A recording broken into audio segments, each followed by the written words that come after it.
So in this VN video editor tutorial, I will be showing you how to add songs to a video here on VN video editor. So if I were to go ahead and play my video right here, there's no songs added. Go to the top here to, or sort of in the middle to where it says tap to add music. Go ahead and select the music icon. Then where it says insert, go ahead and select music.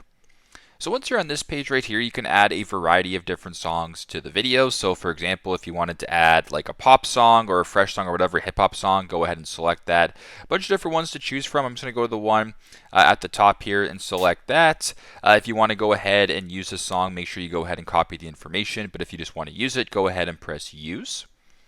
Then once you're here, you can edit a bunch of different stuff. So I'll just turn the volume off for this example, and then I'll press the check mark right here.